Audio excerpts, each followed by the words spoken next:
6월 15일 정치부회 시작합니다. 사라진 빨간 날을 돌려드리겠다. 민주당 윤호중 원내대표의 말이죠. 민주당이 6월 임시국회에서 대체공휴일 확대 법안을 처리하기로 했습니다. 이르면 오는 광복절부터 시작해서 주말과 겹치는 개천절, 한글날, 성탄절도 대체공휴일로 추가로 쉴 수 있게 될 전망입니다. 그리고 조금 전 들어온 속보인데요. 코로나 백신 1차 접종자가 1,300만 명을 넘어서 상반기 목표를 앞당겨 달성했다는 반가운 소식입니다. 잠시 후에 자세히 얘기하겠습니다. 버스는 정시에 출발한다. 이준석 국민의힘 대표가 윤석열 전 검찰총장을 향해서 8월까지는 입당해야 한다고 거듭 강조했습니다. 특히 문재인 정부에 대한 저항 이미지 말고 국정 능력을 보여야 한다며 압박도 이어갔는데요.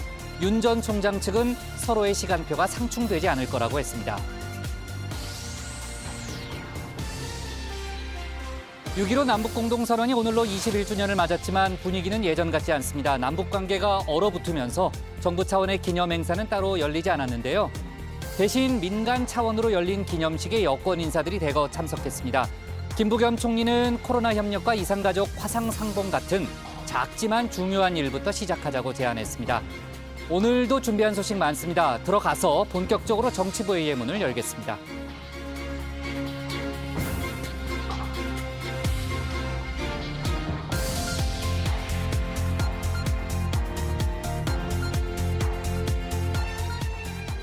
국가대표 정치뉴스쇼 정치부회의 시작하겠습니다. 오늘도 신체커, 박마커, 유 실장, 조멘토, 백반장 그리고 정치부회의 애청자를 부르는 이름이죠. 정회원 분들과 함께하겠습니다.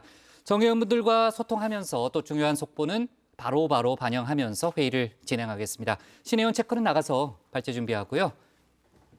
유 실장, 박마코와 함께 그렇게 희망하더니 대체 공휴일이 이제 확정돼 가는 뭐 그런 분위기네요. 그러니까 현재의 의석수를 봤을 때는 통과가 거의 좀 확실해 보이는 그런 상황인데 당장 광복절부터 적용된다는 거죠? 네, 제가 직접 나가서 막 설명을 한 보람이 느껴지는 것 같은데요. 네. 예, 현재는 설, 추석, 명절 그리고 어린이날에만 대체 공휴일이 적용되고 있잖아요. 이 부분을 모든 공휴일로 확대하는 내용의 대체 공휴일 법안을 이달 내로 처리하겠다는 겁니다.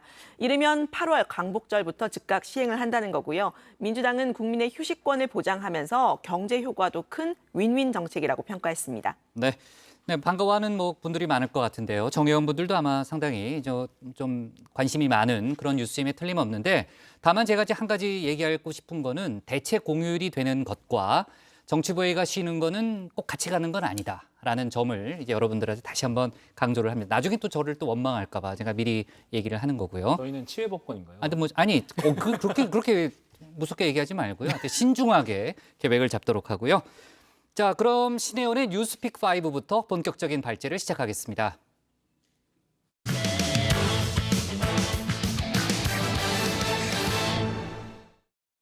박마커가 상당히 인상을 쓰면서 이야기를 했는데 끝나고 다시 한번 좀 얘기를 합시다. 자, 그럼 오늘도 신혜원 뉴스체커의 뉴스픽 5부터 시작해 보겠습니다. 방역 당국이 상반기 목표로 설정했던 1,300만 명 백신 1차 접종 오늘 오후를 기점으로 해서 약 보름 앞당겨 달성했습니다. 상당히 반가운 소식이죠. 그리고 코로나 상황이 나아지면서 재개된 다자회의 G7에 이어서 나토 정상회의도 열렸는데요. 관련 소식들을 신혜원 뉴스체커가 정리해봤습니다. 네, 여기 세 가지 키워드가 있는데요. 다정회에서 가장 고참인 선배 조멘토는 어떤 게 궁금하신가요? 저는 최후 진술로 하겠습니다. 집에서 만화님이 늘 지금 말 다 했어 이렇게 물어봐가지고 저게 궁금합니다. 네, 최후 진술을 매일 하는 조 반장과 달리 저는 말 다 안 했습니다. 할 말이 참 많습니다. 늘 최후 진술하는 마음으로 열심히 취재하고 준비했습니다. 정치부회의의 간판 코너 신혜원의 뉴스픽 5 본격적으로 시작해 보겠습니다. 자, 오늘의 픽 한번 보겠습니다. 목표 달성 화요일, 버터 바른 빌보드, 살인자와 하하하, 빨간 날이 돌아온다, 빗바른 6.15 이렇게 5가지입니다. 자, 먼저 첫 번째 픽, 목표 달성 화요일입니다. 옛날 옛적에 국민 MC 유재석 씨가 이 동거동락을 외치던 예능 프로그램 목표 달성 토요일에서 착안했습니다. 자, 무슨 목표를 달성했냐고요? 빠르면 오늘, 늦어도 내일 중에는 1차 접종을 받으신 분이 1,300만 명을 넘어설 것으로 예상됩니다. 당초 6월 말까지 달성하고자 하는 목표였으나 그 시기가 2주 정도 앞당겨진 것입니다. 네, 오늘 오후 2시 30분을 기점으로 1차 누적 접종자 1,300만 명을 돌파했습니다. 보름가량 목표 조기 달성에 성공했습니다. 전 국민 4명 중에 1명은 한 번 이상 백신을 맞았다는 이야기죠. 주위에서 백신 맞았던 사람 찾기도 어렵지 않아졌습니다. 내 가족, 내 친구 혹은 내 동료가 하나둘 접종을 시작했죠. 제 경우에도 60살이 넘은 아버지가 아스트라제네카 백신을 맞았고 짝꿍 박마커가 어제 얀센 백신 1차 접종 마쳤습니다.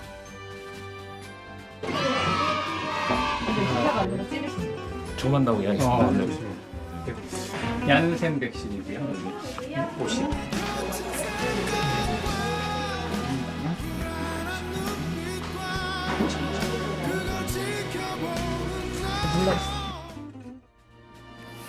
네, 박마커 컨디션이 나쁘지 않아 보입니다. 상당 기간 차질을 빚었던 백신 수급이 안정화되고 부작용에 대한 공포도 많이 사라지면서 가속도가 붙었습니다. 오늘부터 30세 미만 경찰과 소방, 또 유치원 교사 등의 필수 인력에 대한 접종 다시 시작이 됐죠. 희귀 혈전증 발생 우려로 아스트라제네카 대상에서 제외됐었는데 대신해서 화이자 백신을 맞게 됐습니다. 또 6월 초에 처음 들어온 모더나 백신 이번 주부터 상급 종합병원 30세 미만 의료진들을 대상으로 접종이 시작됩니다. 다만 다음 주부터 이달 말까지는 신규 접종을 잠시 멈추는 이른바 백신 보릿고개 현상이 재현될 것으로 보입니다.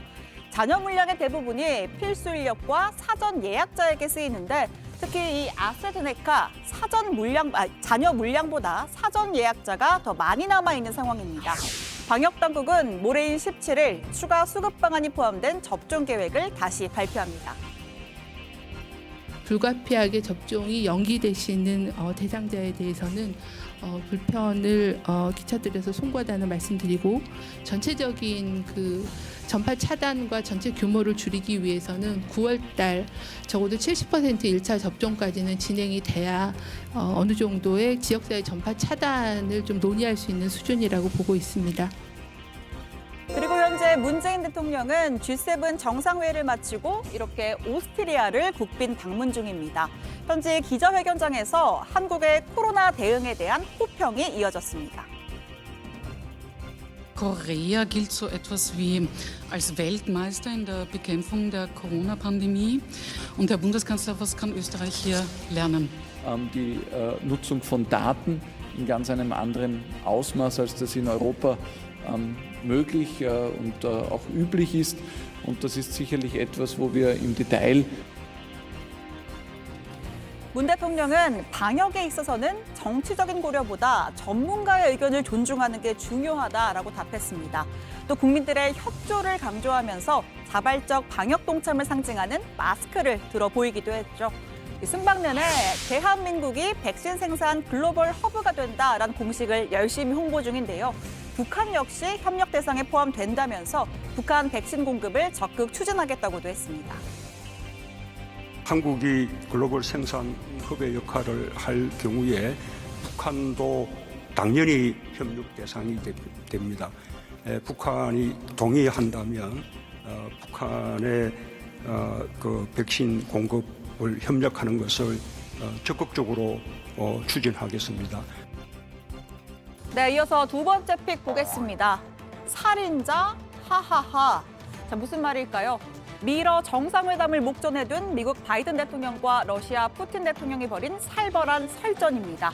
도대체 어떤 맥락이 있길래 이 정상 간의 살인자란 말까지 오간 걸까요? 시간을 지난 3월로 거슬러 올라갑니다.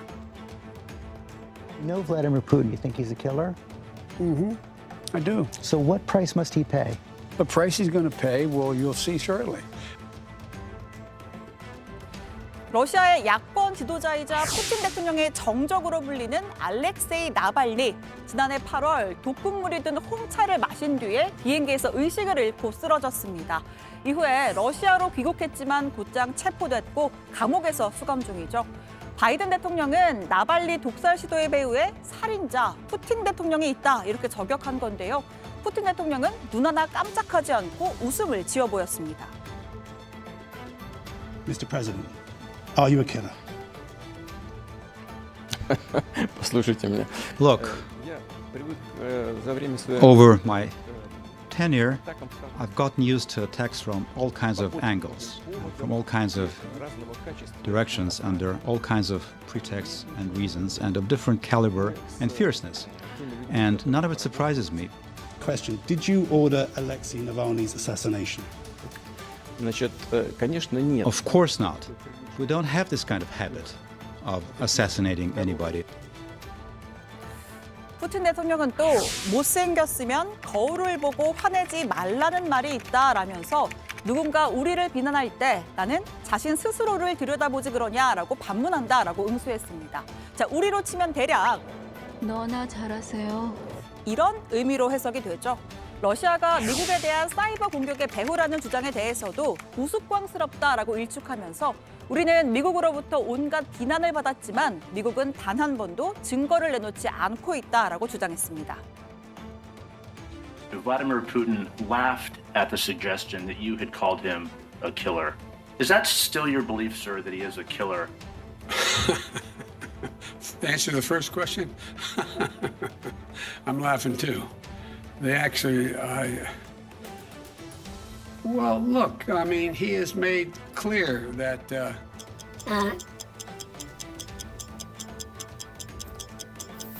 answer is, I believe he has in the past essentially acknowledged that he was, there are certain things that he would do or did do. But it's not much of a, I don't think it matters a whole lot in terms of this next meeting we're about to have. 답변 중간 8초간의 침묵이 흘렀습니다. 벨기에 브뤼셀에서 열린 나토 정상회의 직후 기자회견 장면인데요. 바이든 대통령 푸틴의 반격에 약간 당황한 듯도 보였습니다. 자, 이내 중심을 되찾고는 최악의 미러 관계 회복은 푸틴에게 달려있다 이렇게 맞받았습니다. 두 정상의 첫 회담은 오는 16일 스위스 제네바에서 열립니다. 살벌한 분위기 탓인지 공동 기자회견은 패스하고 각자 따로 회견 일정을 잡았습니다. 꼬여도 단단히 꼬인 실타래 과연 풀 수 있을까요? 자, 참고로 바이든 대통령, 문 대통령도 참석한 G7에 이어서 나토 정상회의에서도 중국 견제 행보를 이어갔습니다. 나토 공동성명에는 중국을 체계적인 도전으로 규정하고 국제사회의 안보 위협이 된다는 내용이 포함됐습니다. 미국이 돌아왔다라는 선언만큼이나 대중국 공세가 거세지는 모양새입니다. We are concerned by China's coercive policies, which stand in contrast to the fundamental values enshrined in the Washington Treaty. That America was back at the table and fully engaged. 자, 이어서 세 번째 픽 보겠습니다. 네, 빨간 날이 돌아온다부터 준비를 해봤는데요. 벌써 설레는 단어입니다. 더불어민주당이 6월 임시국회에서 대체공휴일법 개정안을 처리하기로 했습니다. 현재 추석과 설, 어린이날에만 적용되는 이 대체공휴일을 다른 모든 공휴일에 확대 적용하는 방안입니다. 올해 하반기 주말과 겹치는 광복절과 개천절, 한글날, 성탄절도 대체공휴일로 추가로 쉴 수 있게 됩니다. 국민의 휴식권을 보장하면서 내수 진작 효과도 있고 고용을 유발하는 이런 윈윈 전략이 아닐 수 없습니다. 오는 광복절부터 즉시 시행될 수 있도록 법안 처리에 속도를 내겠습니다. 네, 제가 너무 설렜는지 한 발 앞서갔습니다. 다시 돌아와서 버터 바른 빌보드 이 픽도 한번 보겠습니다. BTS의 신곡 버터가 빌보드 싱글 차트에서 3주 연속 정상을 차지하면서 신기록 장기 집권의 서막을 알렸습니다. 팬클럽 아미와 함께 온라인 팬미팅 소우주도 195개 나라에서 133만여 명이 시청하면서 성황리에 마무리됐습니다. 요새 BTS 아리 하면 이 패스트푸드 세트도 빼놓을 수가 없는데요. 인도네시아에선 이 발매 첫날 몰려든 인파 탓에 영업 중지 사태가 벌어졌고 또 호주의 온라인 상점에서는 이 소스를 1,000호주 달러, 우리 돈 86만 원에 판다는 글도 올라왔다고 합니다. 네, 마지막 픽도 보겠습니다. 빛바랜 6.15입니다. 오늘이 6월 15일이죠. 지난 2000년 분단 이후 처음으로 남북 정상이 손을 마주잡았습니다. 역사적인 6.15 공동선언이 탄생한 순간이죠. 하지만 21년이 지난 오늘 북한의 무응답 속에 경색 국면이 1년 넘게 이어지면서 공동선언의 의미가 퇴색되고 있습니다. 정부는 6.15 정신에 따라 언제든지 대화할 수 있다면서 북한의 호응을 촉구하고 있습니다. 자, 여러분은 어떤 뉴스를 오늘의 원픽으로 꼽으셨나요? 들어가서 같이 더 이야기해보겠습니다. 지금까지 신혜원의 뉴스빅5였습니다. 오늘 오후에 정확하게는 이제 2시 반을 기점으로 해서 상반기 목표였던 1,300만 명 상반기 1차 백신 접종을 달성했습니다. 기분 좋은 소식이죠, 류 실장? 네, 그렇습니다. 네, 지난 2월 26일에 첫 접종이 시작이 됐는데 109일 만에 세운 기록이고요. 정부의 상반기 접종 목표를 보름 앞당겨서 달성을 한 겁니다. 전체 인구의 약 25.3%가 1차 접종을 마쳤으니까요. 이 4명 중에 1명은 접종을 마친 셈입니다. 정부는 오는 9월까지 최소 3,600만 명에 대해서 1차 접종을 마무리하고 11월에는 집단 면역을 형성하겠다는 계획입니다. 오늘부터 30세 미만 사회 필수 인력 등에 대해서 화이자 백신 접종도 시작이 된 거죠? 그렇습니다. 30세 미만이니까 이 출생일이 1992년 1월 1일 이후인 이 경찰과 소방 등 사회 필수 인력과 또 어린이집, 유치원, 초등학교 1, 2학년 교사 및 돌봄 인력이 포함됩니다. 92년생이니까 국장은 가까스로 좀 포함이 되지 못하셨네요. 그러네요. 제가 이제 1990년생이니까 가까스로. 그러면 상보가라고. 아닙니다. 유 실장한테 틈만 나면은. 예. 근데 국장은 저랑 처지가 비슷한 걸로 제가 알고 있는데 민방위 끝나고 지금 지구방위 되시는 걸로 알고 있는데 알았어요. 아니신가요? 네. 아무튼 못 들은 걸로 하고 일단 원래 이들은 2분기 아스트라제네카 백신 우선 접종 대상이었는데요. 희귀혈전증 발생 우려로 접종 계획에서 제외됐다가 오늘 다시 시작한 겁니다. 또 6월 초에 들어온 모더나 백신 국내에서 처음으로 접종이 시작되는데요. 이번 주부터 30세 미만 상급 병원 종사자가 대상입니다. 정부는 또 7월부터 시작할 3분기 예방접종 계획과 새로운 사회적 거리두기 체계 개편안을 이르면 모레 발표합니다. 네. 자, 지금 이제 공식적인 발표는 안 됐지만 지금 이제 사회적 거리두기 단계가 7월부터 바뀌잖아요. 원래 이제 사적 모임을 8명 이상을 허용할 것이다라는 얘기가 있었는데 일단 7월 한 달간은 좀 계도 기간으로 6명 이상 허용하는 쪽으로 지금 방향을 잡고 있다라는 그런 얘기가 좀 나오고 있는데 그 공식적인 발표가 나오면요. 저희가 추가로 또 짚어보도록 하고요. 지금 3분기부터는 백신을 선택할 수도 있다. 이런 얘기도 있죠. 그러니까 엄밀히 말하면 맞는 사람이 선택한 게 아니라 그 의료기관이 선택을 한 겁니다. 3분기에는 국내에서 사용된 백신 종류가 아스트라제네카, 화이자, 모더나, 얀센 등으로 다양해지고 접종 대상자도 대폭 늘어나게 되는데요. 지금 한 개 의료기관에서 딱 한 종류의 백신만 취급할 수 있는데 앞으로는 접종 속도를 더 높이기 위해서 의료기관이 복수의 백신 종류를 선택해서 접종할 수 있게 하겠다는 얘기입니다. 네, 대신 의료기관들은 백신별 접종 공간과 인력, 시설을 구분해서 관리해야 하고요. 또 최근 문제가 된 오접종 방지를 위해서 인식표를 붙이고 백신 보관과 접종에 대한 교육을 이수해야 합니다. 조멘토, 지금 이제 신규 확진자 수가요. 이틀째 300명대를 유지하고 있죠. 네, 그렇습니다. 신규 확진자는 어제 374명 발생해서 이틀 연속 300명대를 유지했습니다. 해외 유입 환자가 27명이었고요. 나머지 국내 발생 가운데 서울이 128명을 포함해서 수도권에서 257명 확진이 확진됐습니다. 하루 확진자가 이틀 연속 300명대를 기록한 건 꼭 3개월 만인데요. 그 주말 검사 건수 감소에 따른 영향으로 아직 안심하기는 좀 어렵습니다. 네, 확진이 확진됐다는 건 뭐예요? 그러니까 반복적인 표현으로. 자, 그나저나 그 류 실장한테는 제가 한번 물어보나 만할 것 같은데 유 실장의 원픽은 빨간 날이 돌아왔다죠? 국장 어떻게 아셨어요? 당연히 알죠. 지난번에 이제 유 실장이 자세하게 발제를 했었잖아요. 네, 역시 제 마음을 잘 알아주시는 그러니까요. 것 같은데. 네. 오늘 민주당 회의에서 나온 이야기고요. 윤호중 원내대표가 사라진 빨간 날을 돌려드리겠다. 6월 국회에서 신속하게 처리하겠다라고 했습니다. 현재는 어린이날과 추석, 설 연휴에만 적용하는 대체 휴일을 앞으로는 주말과 겹치는 모든 공휴일에 적용하는 내용이고요. 빠르면 다다음 달 광복절부터 적용될 전망입니다. 네, 광복절 8월 15일이 일요일이니까 그 다음 날 월요일이 대체 공휴일이 되는 거네요. 그렇죠? 실장이 그 개정안이 통과가 되니까 목이 메인 것 같습니다. 감동해갖고. 네. 이어갈게요. 네. 법원의 소관 상임위가 국회 행안부인데요. 그 서영교 행안위 위원장이 직접 여론조사 기관에 의뢰해서 국민들의 의견을 묻기도 했습니다. 10명 중에서 7명, 72.5%가 대체 공휴일에 찬성한다고 밝혔는데요. 다만 반대 의견이 절반에 가까운 그런 직군도 있었습니다. 네, 유머를 할 때는 좀 웃으면서 얘기하는 거 깜짝 놀랐어요. 자, 좋습니다. 또 추가로 얘기를 하죠. 네, 사무관리 생산 기술 중에서는 80%가 넘는 찬성을 보인 것과 달리 자영업자는 49.8%가 찬성을 했고 나머지는 반대 입장이었습니다. 그 신채거 이유가 짐작을 할 수는 있네요. 그렇죠. 이제 자영업자들은 쉬고도 네. 쉽지만 일하고도 네. 쉽다 이렇게 의견이 팽팽했던 건데 자, 관련해서 경총이 따로 실시한 여론조사도 있었습니다. 자영업자들이 이 대체 휴일 도입에 반대하는 이유로는 첫 번째 소득 감소와 서민 경제 어려움 가중을 꼽았고요. 자, 두 번째로 월급제 근로자들에게만 좋은 제도다. 세 번째, 공휴일이 늘어도 쉴 수가 없어서 박탈감을 느낀다. 이렇게 지적한 응답자가 뒤를 이었다고 합니다. 네.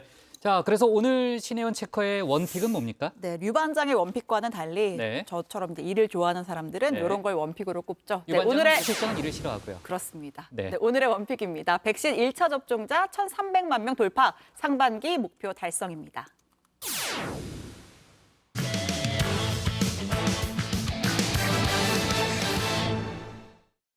유 실장이 나가 있는 사이에 신채거가 살짝 디스를 했죠. 오늘 국회 상황실은 국민의힘 이준석 대표에 대해서 본격적인 견제에 나선 민주당의 움직임을 다루겠습니다. 민주당 지도부는 민생 법안 처리부터 구체적인 청년 정책을 내놓으라는 주문까지 쏟아냈는데요. 젊은 세대를 붙잡기 위한 여권 대선 주자들에게도 영향을 미친 걸로 보입니다. 유정화 상황실장이 관련 내용을 정리했습니다. 거친 생각과 불안한 눈빛과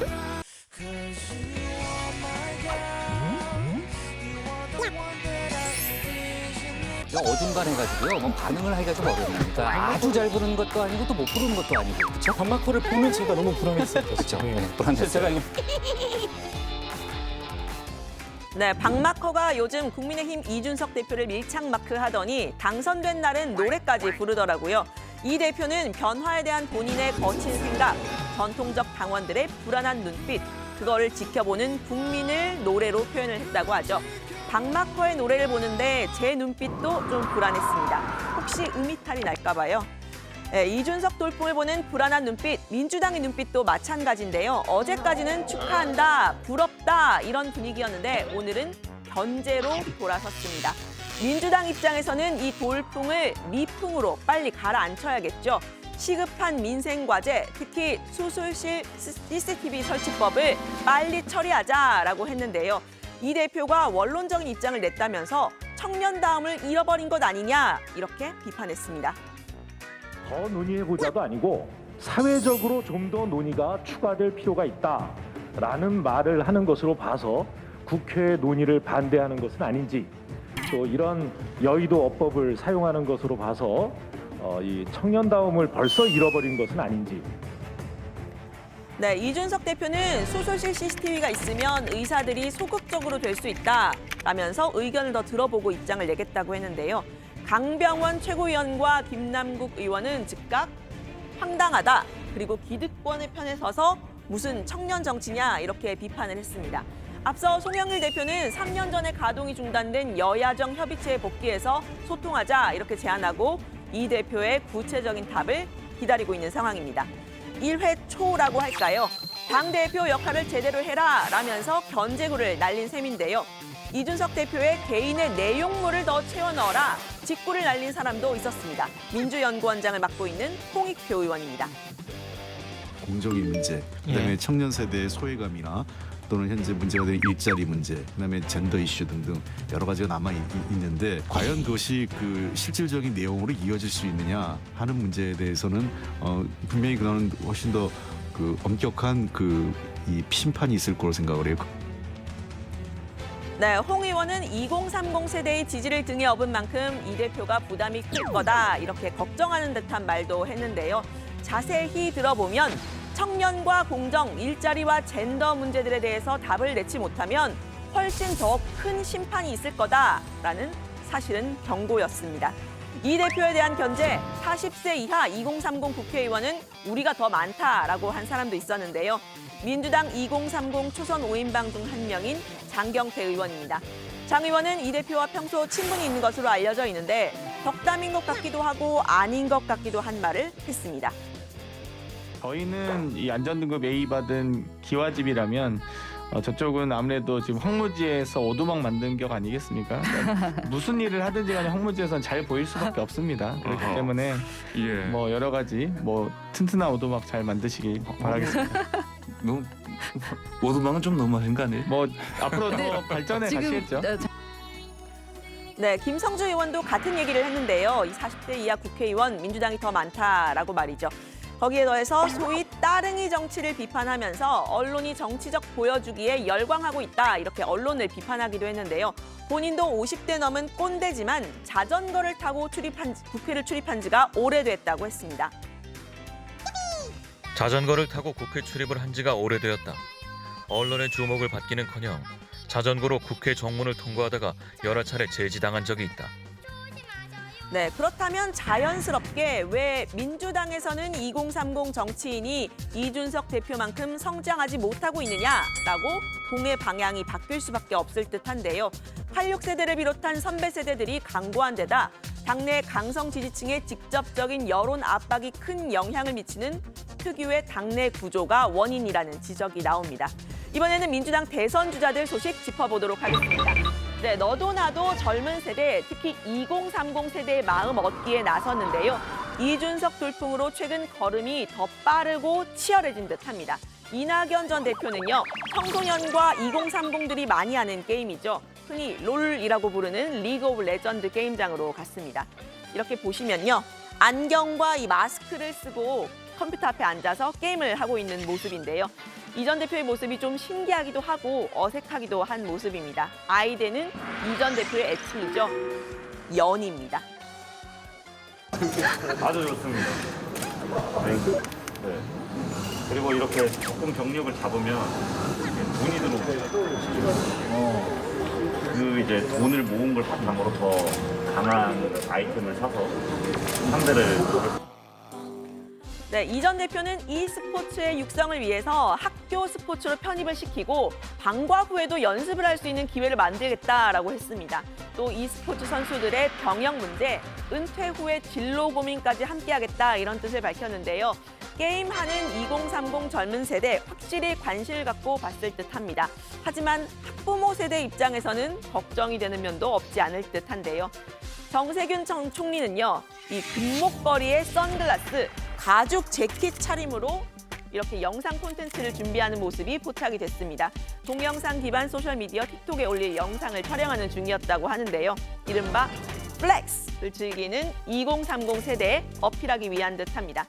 롤린 댄스를 추는 사람도 있었죠. 또 그리고 퇴맥이라는 부캐를 선보인 사람도 있었습니다. 앞서 정회원 분들께 소개드린 적이 있는데요. 유권자들의 눈길을 조금이라도 더 받기 위한 대선 주자들의 처절한 노력입니다. 당 차원에서도 대선 경선 흥행을 위해서 노력을 하고 있죠. 경선 시기와 방법까지 조정해야 한다는 의견들이 나오고 있습니다. 오늘 오전에요, 초선 의원들 모임 더민초 전체 회의가 있었습니다. 경선 연기론을 놓고 여론이 반으로 나뉘었다고 하는데요. 이 자리에는 30여 명의 의원들이 참석을 했고 또 이재명 지사를 지지하는 의원들은 원칙대로 경선을 진행하자 이런 주장을 했고요. 이낙연 전 대표와 정세균 전 총리 또 이광재, 김두관 의원을 지지하는 측은 경선 연기를 주장했다고 합니다. 일종의 개파 대리전 같기도 한데 이탄희 의원 같은 특정 캠프에 속하지 않은 일부 의원은 명분이 없는 경선 연기는 옳지 않다 이런 입장이었다고 하는데요. 아주 팽팽한 논쟁이었다고 합니다. 경선 연기와 경선 연기는 맞지 않다. 이 의견이 상당히 이게 팽팽하게 대립되는 양상을 보였고 그것과 조금 다른 의견으로 경선 연기 여부가 중요한 게 아니다. 경선 방식을 제대로 논의하고 그 논의의 결과로 필요하면 할 수도 있고 안 할 수도 있는 거다. 네, 경선 연기론을 놓고 이재명 대 반이재명 구도가 본격화하는 모양새인데요. 경선 연기를 주장하는 쪽에서는 이 지사가 마지막에 극적으로 경선 연기를 받아들일 가능성 아직도 열어놓고 있습니다. 노무현 대통령이 최종적으로 국민 경선을 받아들입니다. 그러면 아주 큰 정치인으로서 부각되는 모습을 보이죠.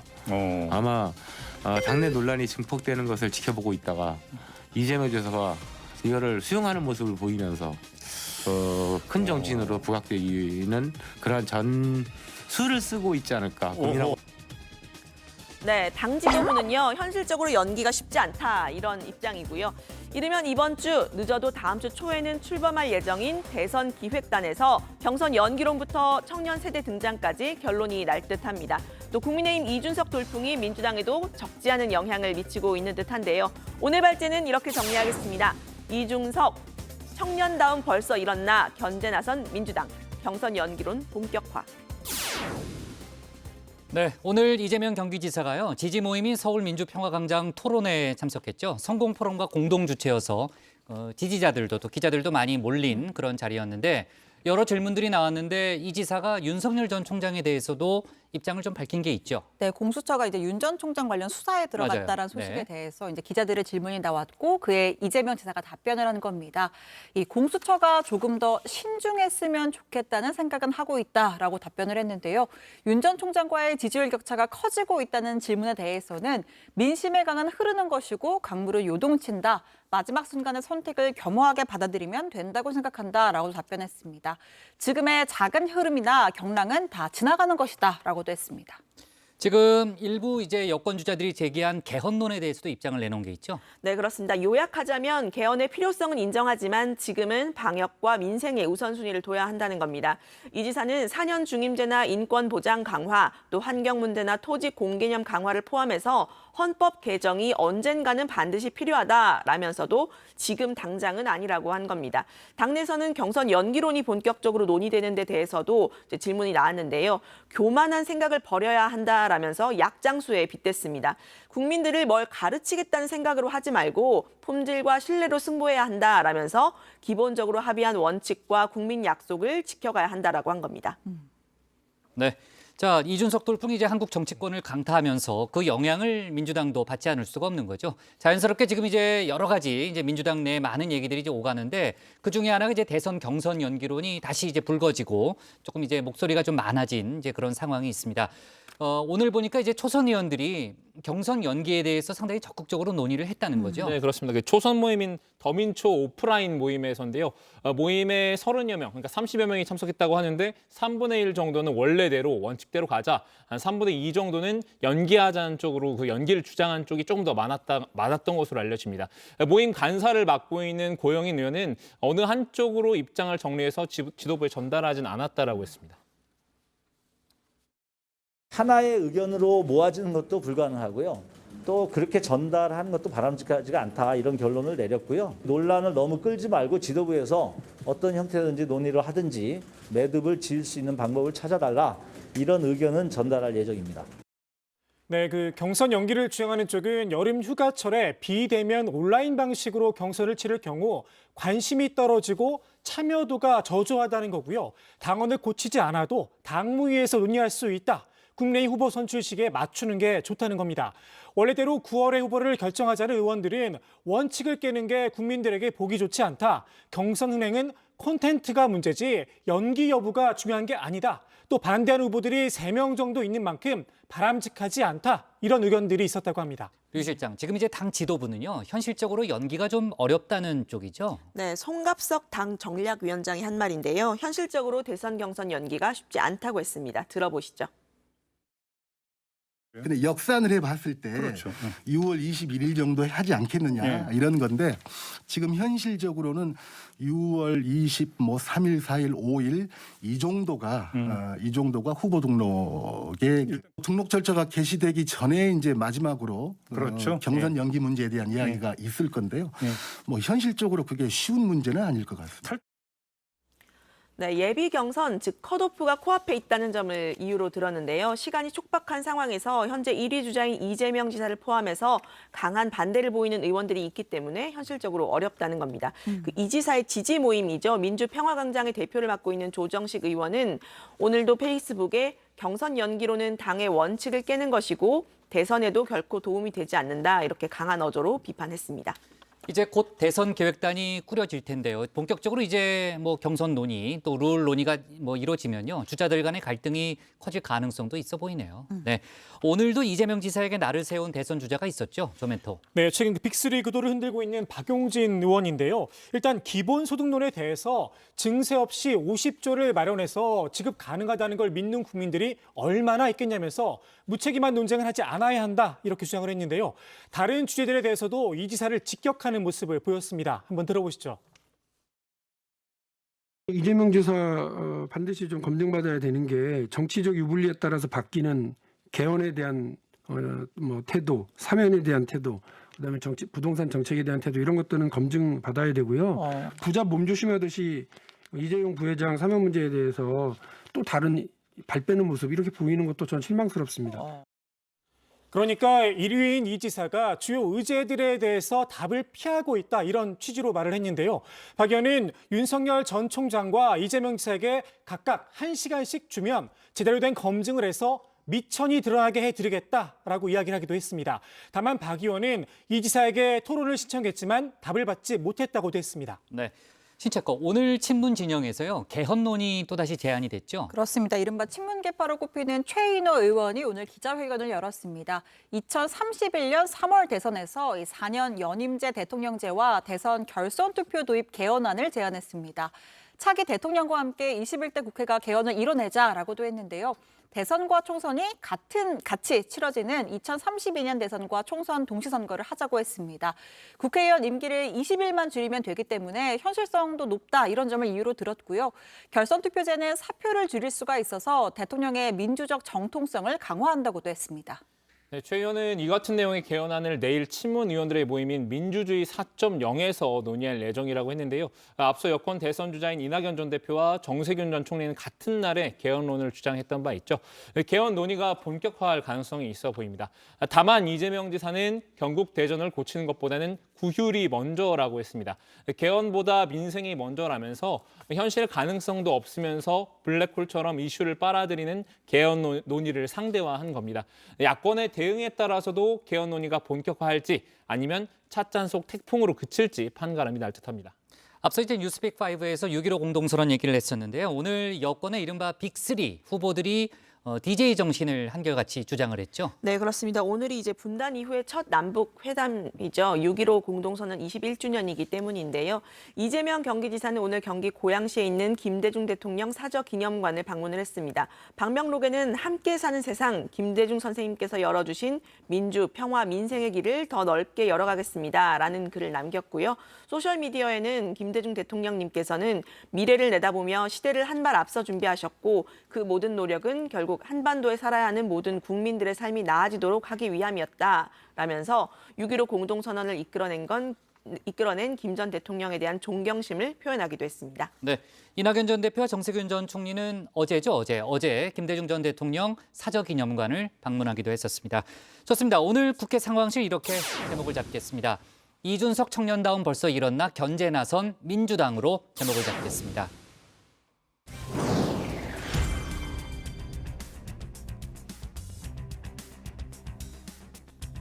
놓쳐선 안 될 뉴스들을 쉽고 빠르게 전해드리는 백다의 이 시각 다정회입니다. 지금 시각 5시 12분 넘어가고 있습니다. 이 시각 다정회 소식들 먼저 키워드로 살펴보겠습니다. 첫 번째 키워드는 구하라법입니다. 박준우 마커, 구하라법에 대해서 알고 계시죠? 이게 어제부터 가만히 보니까 이게 반식의 방향으로 이렇게 질문을 하는 건데 백반장이 내일은 저한테는 안 와요. 근데 저도 아직도 어사니까 알았어요. 네. 구하라법 설명을 하라고 하셨으니까 뭐 그거잖아요. 재산 그러니까 양육을 직접 안 한 부모한테는 자녀의 재산을 상속받지 못하게 하는 법. 네, 맞습니다. 가수 고 구하라 씨의 오빠가 친모가 양육의 의무를 저버린 채 구 씨의 유산을 상속받으려 한다며 법 제정을 청원하면서 알려지게 됐죠. 일명 구하라법이 오늘 국무회의를 통과했습니다. 재산을 상속받을 사람이 중대한 부양 의무를 위반했거나 범죄 행위를 한 경우 가정법원이 상속권 상실 여부를 결정하는 내용입니다. 다만 재산을 물려주는 사람이 용서하면 상속 자격이 없더라도 상속권을 인정받을 수 있도록 했습니다. 이 법안은 오늘 18일 국회에 제출될 예정인데요. 법무부는 국회 심의를 통과해 법안이 시행되면 가정 내 학대 등 부당한 대우를 막고 재산을 물려주는 사람의 의사를 보다 적극적으로 반영할 수 있을 것이라고 했습니다. 다음 소식의 키워드는 불법 반출입니다. 해외로 불법 반출될 뻔한 건 바로 우리의 소중한 문화재들인데요. 무려 101점이나 됩니다. 일본인과 중국인 등 11명이 우리나라 문화재를 해외로 빼돌리려다가 적발된 건데요. 조사 결과 이들은 지난 2013년부터 약 7년 동안 도자기와 목가구 등의 문화재들을 사들였습니다. 해외로 빼돌리기 위해 국제 택배를 이용하거나 여행 가방에 넣어 직접 출국하려다가 단속에 걸린 겁니다. 회수된 문화재 중에는 보물급으로 분류할 수 있을 만큼 가치가 높은 물품이 다수 포함돼 있었는데요. 경찰은 이들이 문화재 가치를 알고 자국에 가서 높은 가격으로 되팔려고 하는 것으로 조사됐다며 압수한 문화재 가운데 보존 가치가 있는 92점을 문화재청 고궁박물관에 넘길 예정이라고 밝혔습니다. 마지막 키워드는 첫 사례입니다. 국내에서 존엄사 후 장기 이식을 한 첫 사례가 나왔습니다.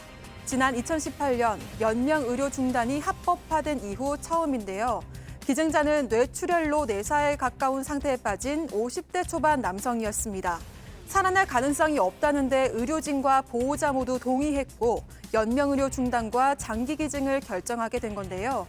환자는 지난해 7월 연명 의료를 중단한 뒤에 간과 2개의 신장을 총 3명의 수혜자에게 기증하며 새 생명을 주고 떠났습니다.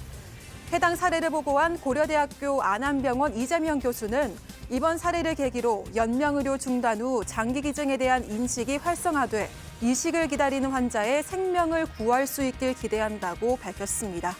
지금까지 이 시각 다정회 백다혜였습니다.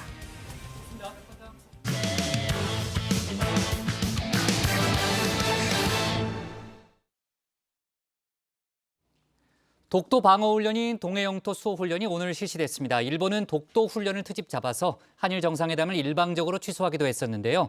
한일 간의 외교 갈등이 이번에는 문 대통령의 도쿄올림픽 방일 문제로까지 번지는 모양새입니다. 관련 내용을 조익신 멘토가 정리했습니다.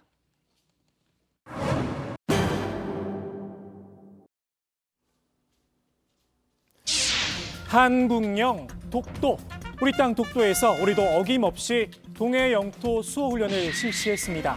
해군과 해경 함정, 여기에 공군 항공기까지 이체적 훈련으로 영토 수호의 의지를 다진 겁니다. 네, 너무 놀라지들 마시고요. 우리 다정의 운영진들의 독도 사랑 한번 알아보기 위해서 돌발 퀴즈를 준비했습니다. 잘 들어보시고 아시는 분은 손을 이렇게 들어주시면 됩니다. 자, 울릉도에서 독도까지 거리는 국장! 지금 손가락 까딱하셨죠? 아니, 근데 이런 거 할 거면 저한테만 미리 좀 귀띔 좀 해줘요. 근데 저는 알긴 알아요. 100길 따라 200리 아니에요? 200리? 정확하게 몇 킬로인지 맞히셔야 됩니다. 저 정답. 1, 2가 0.4니까 곱하기 200 하면 80km. 제가 좀 암산이 빠릅니다. 땡 아닙니다. 네, 다들 좀 실망이고요. 제가 정확하게 말씀드리겠습니다. 이 독도는 우리 일단 노래를 부르면 딱 나오는데요. 울릉도 동남쪽 100길 따라 87K, 87km입니다. 정답입니다. 역시 신체커. 네. 아니, 근데 가사가 바뀌었어요? 200리였는데. 200리 아니에요? 네. 200리 아니에요? 진짜 일단 제 노래 솜씨는 어떠셨어요? 아니, 노래 별로였어요. 네. 일단 뭐 진짜 궁금하시면 따로 일단 들어보시고 일단 시간 관계상 여기서 일단 자르겠습니다. 알았어요. 네. 네, 독도를 지키기 위한 연례 훈련, 이걸 문제 삼은 나라가 있습니다. 감이 오시죠? 시바견의 나라, 일본입니다. 영국에서 G7 정상회의가 열렸었죠. 문재인 대통령과 스가 총리 간의 한일 정상회담, 독도 훈련을 트집잡아 일방적으로 취소했다고 합니다. 비록 약식 회담이긴 했지만 어디까지나 나라 대 나라, 정상 간의 약속이었는데 말입니다. 일본의 주특기죠. 외교적인 결례가 아니냐 지적이 나오자 닭 잡아먹고 오리발 내밀기를 시전했습니다. そのような事実は全くありません。スケジュールなどの都合により日韓首脳会談は実施されなかったと承知をしております。 그래도 캥기는 데가 좀 있었나 봅니다. 지난 12일 외교 경로로 독도 훈련에 대한 항의를 한 건 맞다 이렇게 인정을 했습니다. 하지만 회담 불발과는 관계가 없다 선을 그었습니다. 앞서 문 대통령은 이번 G7 회의에서 이렇게 1분가량 두 차례 스가 총리를 마주쳤는데요. 이 만남에 대한 해석도 한일 양국이 크게 엇갈렸습니다. 관련 내용 집중 발제, 집발 백 선생이 짚어드리겠습니다. 안녕하세요. 처음 뵙겠슈. 저는 집발 백선상이라고 해요. 그럼 시간상으로다가 촉박하니까 본론으로 바로 들어가겠슈. 궁금한 건 따로 편지 주세요. 이 잘 쳐봤자 1분이 될랑말랑한 이 만남, 이걸 두고 일본 쪽은 문 대통령이 먼저 인사를 왔다 이거유. 마치 우리가 뭐 아쉬운 게 있어서 졸졸 쫓아다닌 것처럼 얘기했슈. 근데 우리 정부 입장은 그게 아니유. 우연히 만난 것뿐이다. 그냥 지나가다 만나버렸다 이런 거죠. 서로 말이 달라요. 누구 말이 맞나 해서 봤더니 외교부 선상은 이렇게 얘기했슈. 같이 들어보시죠. 그 정상 라운지라든가 이런 만찬장에서는 그 먼저 보는 그 정상들이 그 다른 정상한테 가서 인사를 하고 또 뭐 여럿이 이야기를 하고 있다 보면 또 자연스럽게 거기에 합류해갖고 또 대화도 이어나가고 뭐 이렇게 자연스럽게 이렇게 저절로 이렇게 그 진행이 됩니다. 그 제가 그럼 이런 점을 누가 먼저 인사를 했네, 뭐 했네 하는 그렇게 얘기하는 것부터가 사실 약간 뭐랄까요, 좀 촌스럽다고 할까요? 촌티나는 거 맞죠? 네네 그렇습니다. 그거는 저기 먼저 정상들끼리 다 아는데 그냥 먼저 가서 저기 하이하고 인사를 하고 그런 거죠. 두 정상이 조환 뒤에 반응도 영 달라요. 문 대통령은 한일 관계의 새로운 시작이 될 수 있다. 소중한 시간이었다. 요렇게롬 정중하게 입장을 했는데 스가 총리는 또 무슨 이렇게 이야기를 했슈. 강제징용, 위안부 문제 먼저 해결하라 이건디. 적반하장도 유분수주. 그래도 흥분하면 안 돼요. 그 다정해 보니까 백다혜 반장이랑 어색한 사이더만 복국장이 이런 얘기를 했었죠. 저것들은 찌질하게 가도 우리는 품격 있게 가불자. 웬데이고 머시기? 암튼 우린 품격 있게 가불자고. 조멘토 나우슈. 네, 우리 백 선상님, 백 반장과 묘하게 닮았습니다. 아무튼 일본의 이런 행태 우리만 못마땅한 건 아닐 듯 싶습니다. 한미일 삼각공조를 강조해온 조 바이든 미국 대통령. 한일 관계에 매사 어깃장을 놓는 스가 총리 행태가 곱게 보일만은 없겠죠. 미국의 자세는 한미일이 모이고 좀 친하자, 한일의 문제를 해결해라 그렇게 얘기하면 일본은 항상 거부를 했고요. 우리는 얼마든지 할 수 있다. 한국을 이참에 다음에 문제를 일으키지 않게 확실하게 번들을 보이겠다는 사실상 잘못된 전략으로 가고 있는 거죠. 한일 간의 대화, 일본도 마냥 외면할 순 없겠죠.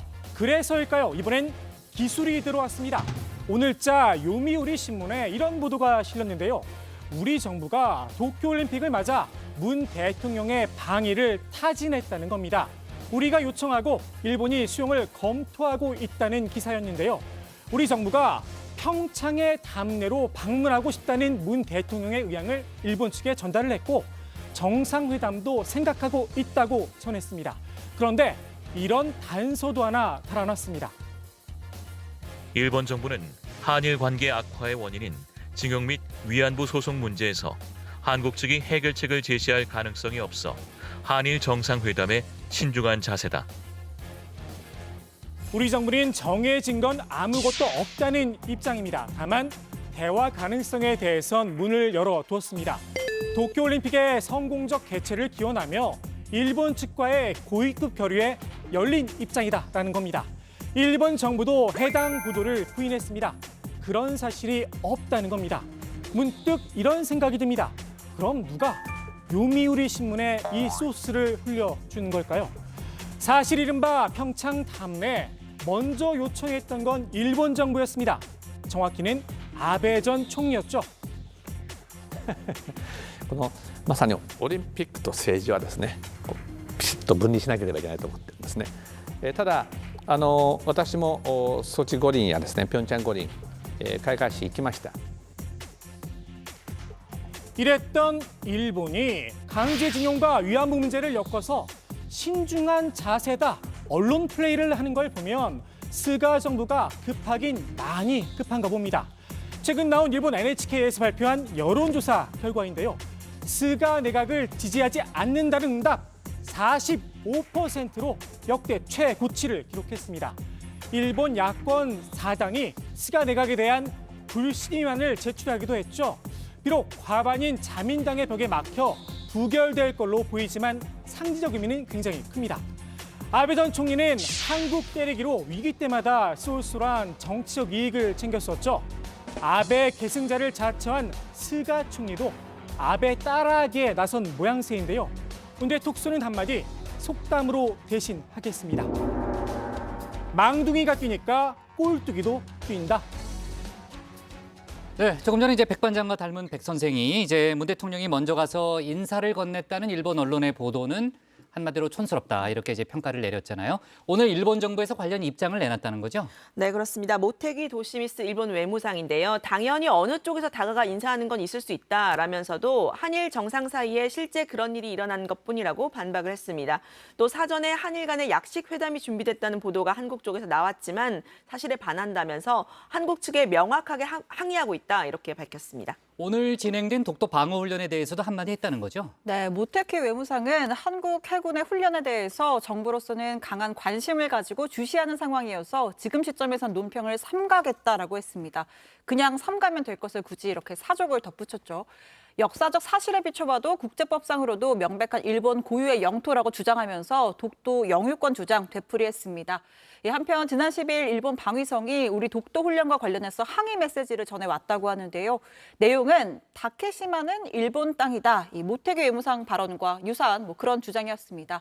자, 이에 대해서 우리 정부는 독도는 역사적, 국제법적으로도 명백한 대한민국의 영토이고 영토 안에서 행해지는 행위는 주권 행사 차원이다라는 입장을 일본에 다시 한번 전했다고 합니다. 자, 일본의 이런 태도 때문에요. 미국이 추진하려던 한미일 정상회담이 결국 불발됐다는 얘기가 나오네요. 네, 그렇습니다. 미국은 G7 정상회의를 계기로 한미일 정상회담을 추진했지만 일본의 반대로 성사가 되지 않았다고 합니다. 일본 마이니치 신문 보도인데요. 일본 정부 관계자는 북한 문제나 중국 견제에서 한미일 협력을 중시한 미국이 G7 무대를 활용해 정상회담을 여는 데 의욕을 보였지만 한국에 대한 일본의 입장이 강경해서 결국 미국이 포기했다라고 전했습니다. 신문은 일본이 동맹국인 미국의 강한 요청을 계속 거부하기는 어려운 상황이라고도 덧붙였습니다. 네. 자, 그리고 G7 정상회담 사진이 공개되자 일본 누리꾼들 사이에서는요, 이른바 스가 총리 왕따설이 제기되기도 했었죠. 네, 그렇습니다. 일본 누리꾼들 사이에서 스가 총리가 국제 정상들 사이에 끼지 못하고 왕따를 당한 게 아니냐 이런 이야기가 나오고 있습니다. 지금 보시는 사진이 그 근거로 제시가 됐는데요. 엘리자베스 영국 여왕과 기념 촬영을 한 뒤에 둘러서서 환담을 나누는 영국과 독일, 캐나다 정상의 모습이 담겨 있는데 스가 총리는 뒷줄에 혼자 저렇게 떨어져 있습니다. 지금 사진은 문 대통령과 스가 총리를 비교한 건데요. 다른 정상들과 환담하는 문 대통령과 달리 역시 혼자 멀리 떨어져 있는 스가 총리의 모습이 묘한 대조를 이룹니다. 네, 국제정치학자 야마구치 지로 호세이데 교수가요. 방금 이 조멘토가 설명한 이 사진을 리트윗을 하면서 이런 인물을 지도자로 두고 있는 자신의 무력함이 부끄럽다 이렇게 비판을 하기도 했습니다. 반면 몰아가기가 너무 지나치다 이런 반론도 나오는데요. 엘리자베스 여왕과 대화를 나눈 사진도 있다는 겁니다. 이런 논란이 생긴 이유 스가 총리의 영어 실력 때문인 듯한데요. 지난해 도널드 트럼프 전 미국 대통령의 코로나19 확진 소식에 스가 총리가 영어로 이를 걱정하는 글을 올렸었는데 같은 자민당 내에서 영어 실력이 수준 이하다 이런 비판이 제기되기도 했습니다. 네, 자, 좋습니다. 오늘 톡쏘는 정치 이렇게 바로 정리를 할게요. 정상회담 일방 취소한 일본, 이번엔 올림픽 방일설 슬쩍으로 제목을 잡겠습니다. 자, 다음은 박준호 마커의 줌인을 보겠습니다.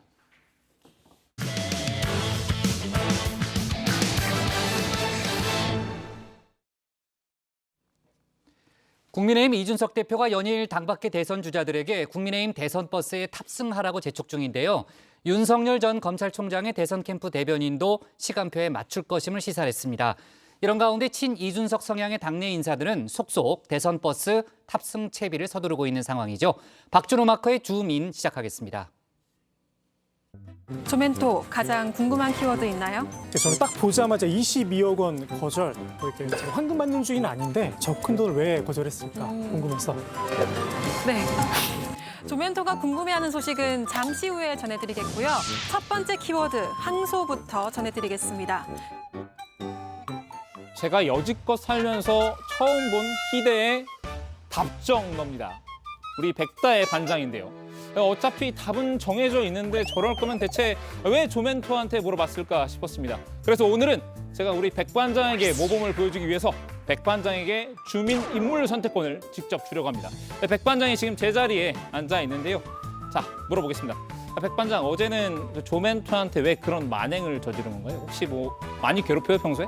아니, 그건 아니고요. 원래 22억 원 거절 키워드부터 설명하려고 했는데 조멘토가 예정이 없던 황금 만능주 애드립을 해주셔서 순간 당황했습니다. 전 조멘토가 답한 그 대답을 듣고 바로 까먹은 줄 알았어요. 메멘토인 줄 알았는데 이런 무리한 애드립 같은 걸 원하지 않으신다는 거잖아요.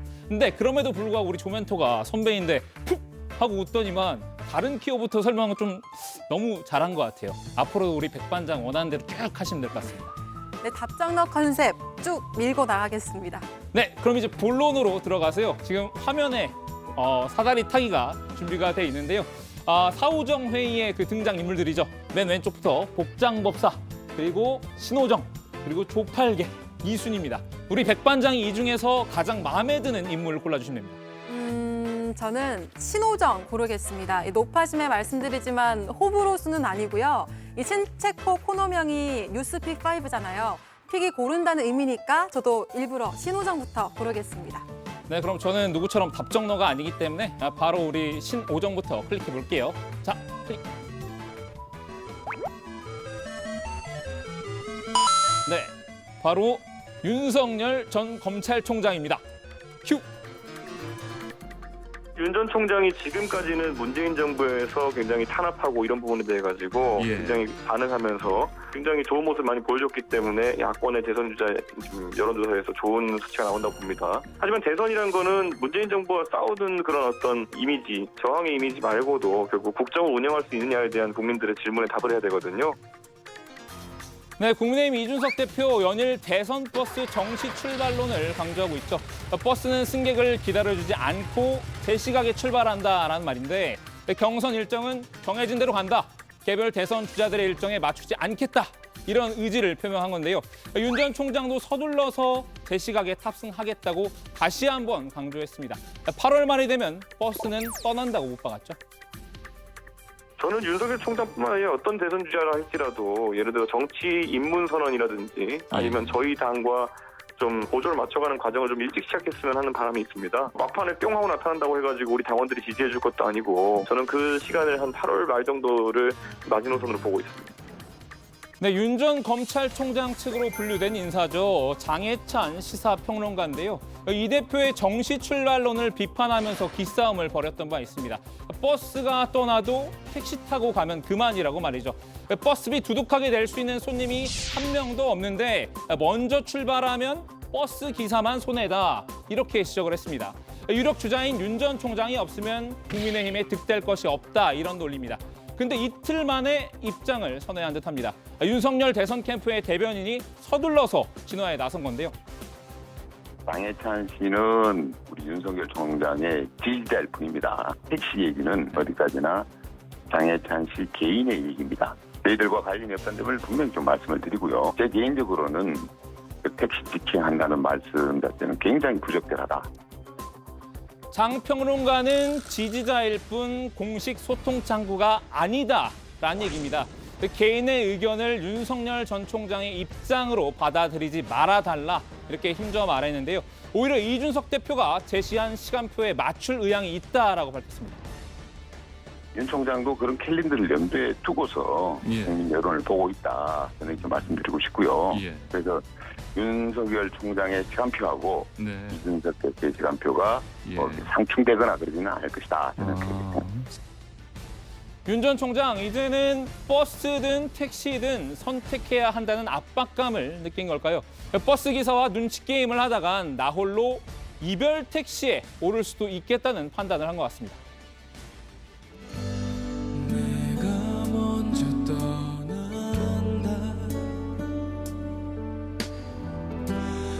봐야만 한다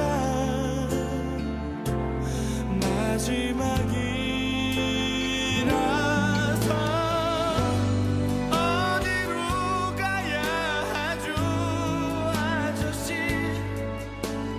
우는 손님이 처음인가요 달리면 네, 자 백반장 이제 노래 감상 그만하시고요. 두 번째 픽을 하실 때가 됐습니다. 골라주시죠. 이번에는 조팔계 고르겠습니다. 어제 조멘토한테 좀 너무했다는 생각이 들어서요. 마지막까지 남아있는 우리 복국장한테 너무했다는 생각은 안 들어요? 아, 원래 주인공은 맨 마지막에 등장하니까요. 저 이벤트는 또 안 시켰던 것 같은데. 순발력이 좋은 것 같아요. 아, 역시 네. 사회생활은 저보다 한 수 앞서가는 것 같습니다. 그럼 한번 조팔계 한번 클릭해 볼까요? 네, 백반장의 두 번째 픽은 원희룡 제주도지사입니다. 특정인을 위해서 이걸 늦추고 당기고 하는 것은 안 된다. 윤석열 전 총장님만 해도 저는 정말 존경하고 정말 사람이 충성하지 않는 그 점에 대해서 우려를 봅니다만은 공정의 상징 아닙니까? 그러면 특별 대우라는 건 공정이 아니죠. 그리고 특정인을 특별 대우하는 게 당의 지지율에도 도움이 안 될 거라고 생각합니다. 예, 원희룡 지사 제가 지난주 발제 때 친이준석으로 분류한 인사인데요. 이 대표의 버스 정시 출발론에 힘을 실었습니다. 특정 인물의 스케줄을 맞추는 것은 특혜라는 건데 지금 야권 대선 주자로 거론되고 있는 김동연 전 부총리 아니면 최재형 감사원장 등도 서둘러서 국민의힘에 합류해야 한다고 주장했습니다. 국민의힘이 반드시 범야권 대선 경선 플랫폼이 돼야 한다는 의미인데요. 본인도 곧 버스에 올라타겠다는 의지를 드러냈습니다. 다만 맨몸으로 탑승할지 옷을 입고 탈지는 고민이라고 하는군요. 제가 현직 제주도지사의 책임을 맡고 있잖아요. 그리고 코로나 상황도 좋아졌다가 나빠졌다가 이러고 있어서 현재 맡고 있는 책임을 바로 그냥 소홀히 할 수는 없거든요. 그러면 못해도 한 다음 달 정도는 지사직을 사퇴하셔야 될 것. 다른 사람들은 다 그냥 도지사 유지하면서 하는데 왜 원지사만 그걸 굳이 이걸 사퇴하려고 그래. 저는 어느 게 더 책임 있는 자세인지에 대해서도 슬 고민이 돼요. 자, 이제 마지막 한 명만 덩그러니 남았네요. 우리 불쌍한 복장법사. 네, 백반장과 어색한 사이인 거는 분명한 것 같습니다. 그래도 백반장이 주인공이라고 포장해 줬으니까 한번 클릭해 보겠습니다. 자,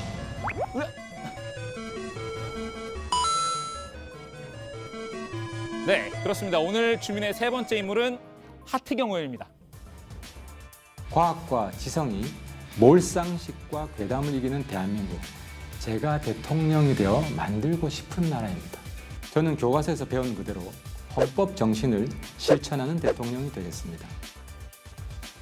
하 의원 오늘 대선 버스에 탑승하겠다라고 선언했는데요. 페이스북과 유튜브를 통해서 출마 선언 영상을 공개했습니다. 검찰총장 국민직선제, 법무부 폐지 등을 주요 공약으로 내걸었는데요. 자세한 소식은 저희가 잠시 후에 직접 하태경 의원과 전화 연결해서 알아보겠습니다. 자, 오늘의 주민 한마디 정리합니다. 윤석열 측 버스 정시 탑승 의향 밝혀 친이준석 잠룡들 속속 탑승. 네, 오늘부터 새롭게 선보이는 코너인데요. 뉴스 속 인물이나 현장을 바로 연결해 조금 더 자세한 내용을 알아보는 코너인데요. 잠깐 타이틀 좀 한번 돌려볼까요? 네, 들어와요. 그렇습니다. 이름이 다정의 핫라인인데요. 앞으로 핫라인 자주 가동을 하겠습니다. 박준호 마커가 끝날 때 소개했지만요. 오늘 이제 하태경 국민의힘 의원이 대선 출마를 선언했고 국민의힘 현역 의원 가운데 처음이죠. 그리고 이제 공약도 상당히 파격적인 공약을 많이 내놨는데 직접 연결을 해서 여러 가지 이제 뒷얘기들을 좀 들어보겠습니다. 하태경 의원님 나와 계시죠? 예, 나와 있습니다. 네, 안녕하세요. 네, 오늘 기다리고 있었습니다. 네네네. 오늘 현역 의원 첫 출마라서 그런지 아마 뉴스가 굉장히 많이 나왔는데 오늘로 D-Day를 잡으신 이유가 있나요? 원래는 오늘이 아니었고요. 오늘은 이제 출마 의지 피력 정도로 잡았다가 네. 지난주에 한 언론사가 그걸 알고 출마 의지 피력이 먼저 앞당겨지는 바람에 네. 뭐 두 번 의지를 피력할 수는 없지 않습니까? 그래서 출마 선언을 한번 하게 됐습니다. 네. 의지 역사는 피력 위원회에서 많이 좌우되는 것 같습니다. 네. 그러니까 의지 피력과 출마 선언 이렇게 2단계를 좀 생각하고 계셨군요. 자, 오늘 이제 어쨌든 이제 대선 출정식 치고는 좀 이제 소박한 느낌도 들었는데 비대면 출마 선언을 한 특별한 이유가 있으신가요? 21세기잖아요. 네. 21세기. 예, 뭐 20세기적인 방식보다는 네. 새로운 시대의 출발을 알린다는 의미에서 뭐 요란한 형식보다는 내용, 엑기스가 중요하다고 생각해서 내용을 가장 순수하게 잘 전달할 수 있는 방식을 택했습니다. 메시지 중심에. 네, 이준석 대표와 상당히 이제 각별한 사이로 알려져 계신데요. 혹시 오늘 출마 선언한 이후에 개별적으로 좀 연락을 취하거나 그런 건 있으신가요? 아, 그건 없고요. 예. 그 출마 선언하기 그건 없고, 전에 혹시 좀 얘기를 나눠보셨습니까? 제 출마 관련해서는 뭐 특별한 이야기는 한 건 없고요. 최근에 이제 이준석 대표가 되고 나서 제가 아주 가장 가까운 측근 이라고 생각해서 그런지 많은 사람들이 이 대표한테 부탁하는 걸 저한테 부탁을 해서요. 아, 그렇습니까? 네. 네. 예, 제가 뭐 인사청탁은 안 하고 있고, 네. 나머지 뭐 당 발전을 위한 조언 같은 게 꼭 필요한 게 있으면 제가 전달은 하고 있습니다. 네.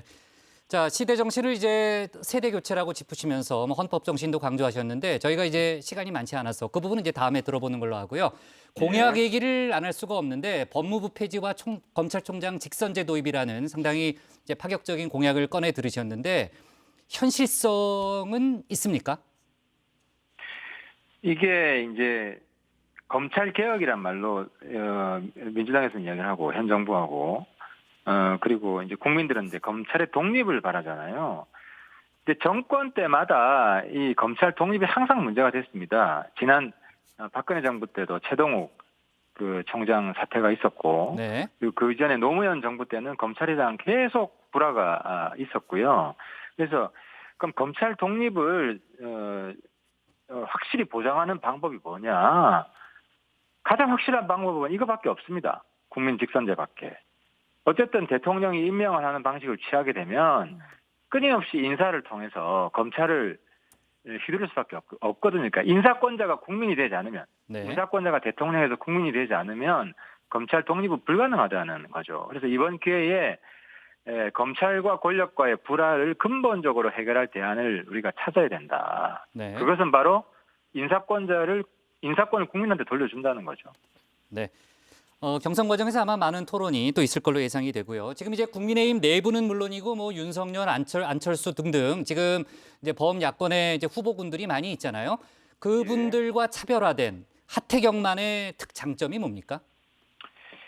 이게 이제 이준석 대표가 한 말인데, 뭐 오세훈이 한번 튀고 이준석이 튀고 만약에 하태경이 튄다 이런 이야기를 했잖아요. 네, 트렌드라고 했죠. 만약 그렇다면요. 이게 네. 튄다는 의미가 뭐냐면 2030이 지지한다는 의미예요. 압도적으로. 그러니까 이걸 다른 말로 하면 대한민국의 미래가 지지한다는 그런 말이거든요. 네. 그러니까 20세기가 지지하는 후보랑 21세기가 지지하는 후보의 차이가 있다는 것이고, 지금은 이번 보궐선거 때 나타난 현상입니다. 21세기가 지지하는 사람이 이긴다. 시대를 이끌어 나간다. 리더가 된다는 거기 때문에 가장 큰 차별 요인은 저는 이준석 대표랑 마찬가지로 21세기가 지지하는 사람이다. 그 차별성을 앞으로 명확하게 보여드리겠습니다. 네. 윤석열 전 검찰총장의 행보가 그러니까 좀 이제 간보는 정치를 하는 거 아니냐 이런 얘기도 있는데 어떻게 생각하세요? 그러니까요, 안타까운데, 이제 사실은 윤석열 전에 안철수 현상이 있었습니다. 안철수 신드롬이 있었고, 네. 그런데 이제 안철수 현상이 이제 많이 죽었고, 그 자리를 윤석열이 대체하고 있는데, 안타깝게도 최근의 모습들을 보면, 안철수 실패한 길을 따라하는 것이 아니냐.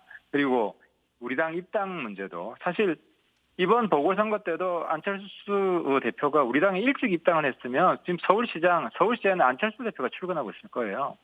마찬가지로 윤석열 대표가 실패한 안철수의 길을 따라가다 보면 대선 이 레이스에서도 실패할 수밖에 없지 않을까 하는 겁니다. 네. 알겠습니다. 오늘은 일단 여기까지만 듣겠습니다. 앞으로 이제 자주 연락드릴 테니까요. 저희 인터뷰에 또 자주 응해 주시기 바랍니다. 지금까지 네, 감사드리고요. 지금까지 하태경 국민의힘 의원이었습니다. 자, 이제 대선 출마 선언이 이제 야권에서도 좀 이어질 그런 분위기고요. 어제 이제 류 실장이 얘기했지만 모레 정세균 전 총리가 또 여권에서는 이제 공식적인 출마 선언을 처음은 아니죠. 이제 출마 선언을 또 할 예정이죠. 자, 국민의힘 이준석 대표 얘기를 좀 해보겠습니다. 오늘 얀센 백신을 맞았다고 하는데요. 그렇다면은 이 대표가 예비군이라는 얘기가 되네요. 네, 이 대표는 현재 예비역 민방위 대원인데요. 오늘 자신이 사는 노원구 상계동 인근 병원에서 얀센 백신을 접종했습니다. 이 대표가 백신을 맞는 장면 한번 보시죠. 얀센 백신이고요. 네. 국민에게 불쾌감을 줄 수 있죠. 기술주가 다 가릴 수 있어요. 네. 다 들어갔습니다. 한번 하십시오. 네. 아이고 감사합니다, 선생님. 네, 접종을 마친 이 대표는 예방 접종을 한 지 오래돼서 생각보다 따끔하긴 하다면서 어쨌든 방역에 있어서 여야가 따로 없고 백신 접종을 통해 집단 면역에 빨리 도달하는 건 국가적 과제라고 강조를 했는데요. 백신 부작용 환자에 대해서 여야 합의로 예산을 확보해서 까다로운 기준 없이 혜택을 받을 수 있게 해야 한다 이렇게 강조를 했습니다. 이 대표는 현재까지 별다른 이상 반응은 없다고 하는데요. 일단 휴식을 취하면서 상태를 지켜볼 계획입니다. 박마코는 어제 백신 맞았잖아요. 어때요, 상태가? 너무 두근두근해서 잠이 안 왔습니다. 아, 그래요? 몸살 기운이 있어요? 아니, 몸살 기운도 좀 있긴 했는데 어제 백신을 맞았는데도 불구하고 오늘 이렇게 또 회의를 할 수 있다라는 그 생각에 너무 그래요? 설레어서 잠이 안 오더라고요. 알았어요. 박마커가 어제 계속 저한테 어. 연락해가지고 이제 이 대표는 휴가라고 하는데 네. 내가 국가 의전설 8위보다 더 높냐 막 이런 얘기를 하면서 그래요? 예. 알았어요. 네. 네. 아니 근데 그 박마커가 없으면 정치부회가 좀 흔들리니까 제가 뭐 어쩔 수 없이 뭐 이렇게 했는데 아무튼 뭐 좀 몸이 안 좋으면 제가 바로 보내주겠다고 했잖아요. 네, 좀 나른한 것뿐 괜찮습니다. 아까 몰래 좀 졸았어요. 네, 알았습니다. 자, 박마커는 제가 나중에 좀 회식이 될지 모르겠지만 소고기 한번 좀 사줄 테니까요. 그렇게 하고요. 작은 바리로. 네, 좋습니다. 지금 이준석 대표가 윤석열 전 총장에게 국민의힘 입당을 지금 요구하고 있잖아요. 시간표를 맞추라는 그런 압박을 하고 있는데 상당히 이제 강경한 태도라고 봐야 되네요. 네, 이준석 대표는 윤 전 총장의 입당이 무리한 요구가 아닐 뿐더러 당연한 수순이다 이렇게 강조했습니다. 오히려 역사적으로 급하게 합류한 후보가 당력을 모아서 집권에 성공한 사례가 있는지 반문하고 싶다라고도 했는데요. 직접 들어보시죠. 저는 뭐 택시론이라는 것은 사실 윤석열 총장 입장에서는 좀 조심스럽게 내야 되는 메시지인데 윤석열 총장과의 교감하에서 낸 메시지는 아닐 것이다. 저는 이렇게 보고 있습니다. 당과의 일체화 과정을 거쳐야 되는 것이고 그게 뭐 당의 강경보수 입장에 동의하라는 것도 아니고 최소한의 공존을 할 수 있는 어떤 정도의 공감대를 형성하자는 것이기 때문에 저는 무리한 요구도 아닐 뿐더러 뭐 당연한 수순이 아닌가 그런 생각을 하고 있습니다. 뭐 장예찬 그 평론가도 그 방송 평론을 활발히 하고 있고 그 와중에 또 윤석열 총장과의 뭐 친소관계가 좀 있는 것 같기 때문에 좀 발언의 무게가 좀 실리는 그런 모양인데. 네, 이준석 대표는 공정 또 반부패 이미지 위에 서 있는 윤 전 총장 입장에서 이 택시로는 자칫 오해하면 본인을 특별한 존재로 보고 있는 것으로 비칠 수 있다라고 지적을 했습니다. 앞서 원희룡 제주지사가 지적했던 것과 같은 맥락입니다. 네. 자, 이준석 대표 입장에서는 이제 뭐 특혜를 부여할 수는 없다라는 그런 입장을 좀 분명히 하고 있고요. 아까 이제 박마커도 설명했고 지난번에 이제 조멘토도 얘기했지만은 택시와 버스 여러 가지 이제 좀 교통기관이 등장하고 있는 그런 상황이죠. 윤석열 캠프에서 이제 대변인이 선임이 됐잖아요. 2명의 대변인이 활동하고 있는데 오늘 그런 얘기를 했습니다. 윤 전 총장의 시간표와 또 이준석 대표의 시간표가 상충되지는 않을 것이다 이렇게 얘기를 했고요. 그러니까 국민의힘에 뭐 100% 입당한다는 건 아니지만 만약에 이제 입당한다고 치면은 시간표에 맞출 것이라는 그런 뜻으로 좀 해석이 되는데 조금 전에 이제 하태경 의원도 관련한 좀 여러 가지 얘기를 좀 한 적이 있죠. 지금 이제 그 하태경 의원 출마 소식에 대해서는 좀 어떤 얘기들이 나오고 있어요? 네, 일단 윤 전 총장 캠프의 반응에 대해서는 입장 접근이 잘 이뤄지고 있다고 본다라면서 공식 채널을 통한 소통을 강화하겠다라고 했고요. 하 의원의 출마 선언에 대해서는 하 의원뿐 아니라 우리 당내에 유승민, 원희룡 이 두 분 외에도 훌륭한 저력을 가진 주자분들이 상당히 있을 것이라면서 그런 분들이 활발하게 활동할 수 있게 만드는 게 목표라고 했습니다. 네, 이준석 대표의 지금 말이라는 거죠. 예, 그렇습니다. 네. 그 주요 당직 인선은 어떻게 되고 있다고요, 박마커? 네, 그 사무총장부터 우선 인선을 한 다음에 마무리하고 정책위의장은 김기현 원내대표가 추천하기로 했다라고 하고요. 그리고 여의도 연구원장은 지상욱 원장이 당분간 유임될 것으로 보입니다. 그래요? 네. 네, 좋습니다. 자, 그러면은 이제 정책위의장은 김기현 원내대표가 추천한다니까 이후에 속보가 나오겠네요. 좋습니다. 오늘 주민 이렇게 정리하겠습니다. 윤석열 측 이준석 대선 버스 제시각 탑승 의사, 당내 잠룡들도 속속 탑승으로 제목을 잡겠습니다.